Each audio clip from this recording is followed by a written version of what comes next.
루펜 여러분 안녕하세요. 이그스 칼럼에 오신 분들 환영합니다. 이번 영상은 전력탐구 외야수 파트 2탄입니다. 진롱 1기 외야수에 이어서 성적으로 증명해야 하는 외야수 3명을 주목해 보겠습니다. 외야 한 자리를 두고 진롱 1기 3선수를 압박할 유망주 선수들 우타자 이진영, 유로겔 선수 그리고 좌타자 권강민 선수가 그 주인공입니다. 경쟁은 끝나지 않았습니다. 이제 시작입니다. 영상 시작하죠. 오그레디와 최은성 선수가 가져간 외야 2자리, 남은 한 자리를 두고 정말 여러 선수가 도전장을 냈습니다. 1차 캠프, 2차 캠프를 통해서 옥석을 가려야 합니다. 당장은 1군 캠프에 있는 선수들이 앞서 나가는 듯 하지만 2차 캠프가 시작이 되고 진짜 경쟁이 시작이 될 겁니다. 외야가 8명, 내야가 8명, 규모가 큰 캠프는 아닙니다. 환율 문제로 자금 압박이 있었다는 기사가 나온 적이 있는데요. 그래서 그런지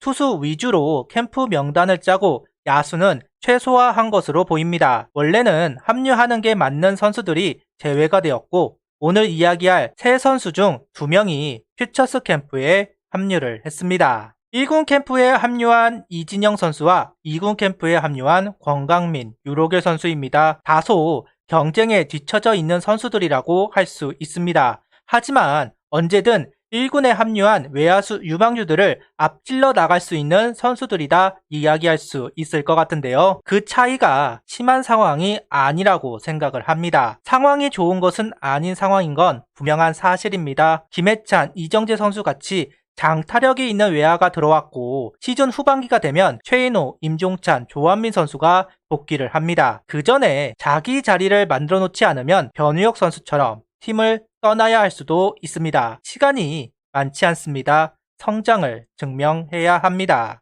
지난 3년간 한화 구단은 유망주들에게 많은 세금을 냈습니다. 이젠 돌려받을 때입니다. 손혁 단장과 정민철 전 단장은 모두 한 목소리로 선수들 성장이 더디다 이야기를 하고 있는데요. 보고 배울 선수가 없다. 기술력이 부족하다. 역량이 부족하다. 그동안은 어리니까 해주었던 격려와 실드는 이제는 없습니다. 본격적으로 선수 평가가 이루어져야 하고 그 평가에 맞추어 선수들을 다시 한번 정리할 때가 되었습니다. 그 시기가 눈앞에 왔습니다. 정말 선수 생명을 걸고 부딪혀야 하는 상황입니다. 먼저 이진영 선수부터 이야기하도록 하겠습니다. 1군 캠프에 합류한 선수입니다. 22시즌 처음 1군에 올라왔을 때는 센세이션 했습니다.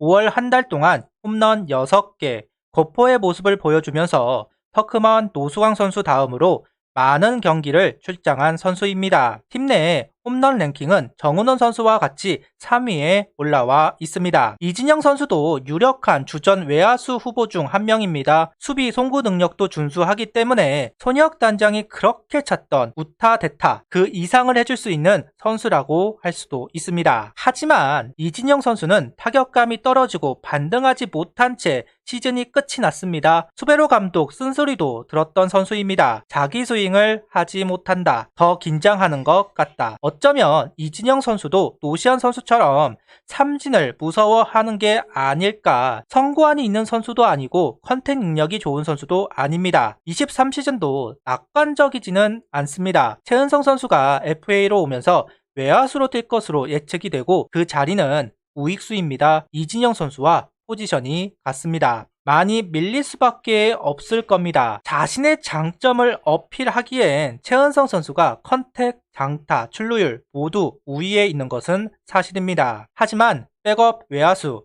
4번째 외야수, 5번째 외야수까지 시야를 확장해 본다면 상황이 다릅니다. 아무리 수베로 감독이 대타 활용을 못한다고 하더라도 경기를 운영하는데 대타는 필수적으로 있어야 합니다. 특히 한화처럼 라인업이 좌타자에게 쏠려있는 팀은 우타 대타가 절실하고 적임자는 이진영 선수라고 생각합니다. 실제로 22시즌 대타 타율이 3할 7푼 5리, 10타석 8타수 3안타 1홈런 2볼넷을 기록했습니다. 굉장히 높은 수치입니다. 시즌 타율보다 심지어 자신의 클러치 타율보다도 현격히 높습니다. 무조건 승부를 봐야 하는 상황, 스트라이크 승부를 해야 하는 상황에서는 절대로 밀리지 않은 이진영 선수이다. 이렇게 이야기할 수 있습니다. 그렇기 때문에 개인적으로는 베타 요원으로 보고 있습니다. 다음 선수는 권강민 선수. 베타석을 부여받지는 않았지만 5월에서 7월까지 꾸준하게 경기 출장을 했습니다. 6월 성구안을 앞세워서 의미 있는 기록을 만들어냈는데요. 하지만 7월 극심한 타격 슬럼프가 왔고 마침 제대한 장진혁 선수가 복귀하면서 자리를 바꾸게 되었습니다. 그 뒤 1군 콜업은 없었습니다. 확대 엔트리일 때 올라올만 했는데 더 이상의 기회를 부여받지 못하고 22시즌이 끝이 났습니다. 노수광, 장진혁, 유상빈, 원혁재, 장단점이 뚜렷한 좌타 외야수들입니다. 권강민 선수도 마찬가지입니다. 항상 배트 스피드가 느리다라는 평가를 받아왔던 권강민 선수. 특출나게 높은 스탯은 없지만 낮은 스탯도 없는 정형적인 오각형 선수입니다. 장점이자 단점인 부분인데요. 주전이 아니면 활용하기 정말 어려운 타입입니다. 특색이 없어서 백업으로 활용하는 이점이 없습니다. 이건 23시즌 권강민 선수에게는 악재로 작용할 가능성이 높습니다. 결국 노수광, 장진혁, 유상빈 선수가 낙제를 받아야 기회가 돌아온다는 이야기가 되니까요. 또 다른 방법으로는 권강민 선수가 엄청난 기록으로 두각을 보여야만 기회를 잡을 수 있다는 이야기가 될 겁니다. 그런데 군 제대 선수들이 있습니다. 권강민 선수에게 어필한 시간이 전반기 밖에는 남아있지 않습니다. 그 안에 성장을 증명하지 않는다면 경쟁에서 밀려날 가능성이 높은 것은 사실입니다. 결국 확실한 성적표가 필요한 권강민 선수입니다. 이번 2차 캠프에 권강민 선수가 합류할지는 모르겠지만 연습 경기, 시범 경기, 눈도장을 찍을 만한 퍼포먼스가 꼭 필요한 권강민 선수입니다. 아직 진롱 1기 외야수 선수들이 확정된 것이 아닙니다. 아직은 기회가 있습니다. 시즌 경기를 치르는 것보다 더 중요할 연습 경기, 시범 경기가 될 겁니다. 그러니 날 활용해야 한다고 꼭 어필할 수 있으면 좋겠습니다. 그리고 유로겔 선수입니다. 1군 성적, 2군 성적이 너무나 다른 선수입니다. 2군은 3할 이상, 1군은 1할 때 어쩜 이리 퍼포먼스가 다를 수 있을까? 거포 유형의 선수가 이런 성적표라면 이해가 갑니다. 박병호 선수를 비롯해 여러 거포 선수들이 비슷한 성장 스토리를 가지고 있으니까요. 그런데 유로겔 선수는 거포 타입의 선수가 아닌 중장거리형 타자인데 2군 요포라는 것이 의아한 부분이 있습니다. 22시즌 폼을 바꾸고 몸쪽의 약점을 보완했다 생각을 했습니다. 하지만 높은 쪽에서 내리꽂는 변화구에 속절없이 당하고 속구에 의표가 찔리고 유로겔 선수에게 타격은 너무나 어려운 숙제입니다. 그래도 좋아진 부분은 있습니다. 공을 맞추는 비율이 늘어난 것은 사실입니다. 안타나 홈런으로 연결되는 것이 아닌 아웃이 되는 것이긴 하지만 인타구 비율도 늘어난 부분은 고무적이라고 할 수도 있을 겁니다. 가장 답답한 건 선수 본인이겠지만 보는 사람들의 기대감은 계속해서 떨어지는 것은 어쩔 수가 없습니다. 계속해서 폼을 교정하는 것이 좋은 일은 아닙니다.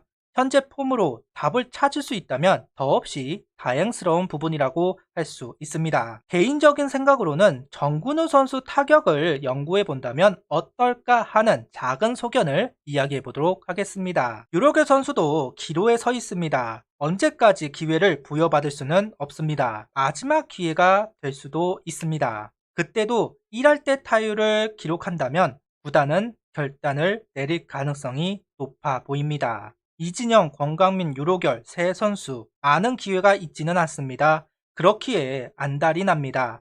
그나마 이진영 선수는 대타로서 가치가 있으니 조금은 나은 상황이지만 권강민, 유로결 선수는 가시밭길입니다. 삐끗하는 순간 눈앞의 기회는 사라질 겁니다. 그러니까 도약해야 합니다.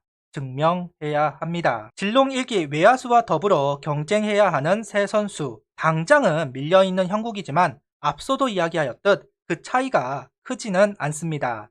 미래는 예측할 수 없는 법, 제 우려를 불식시켜주는 활약이 꼭 필요합니다. 이 영상은 루펜 여러분들의 후원으로 제작되었습니다. 구독, 좋아요, 알림 설정 부탁드리며 영상을 봐주셔서 감사합니다.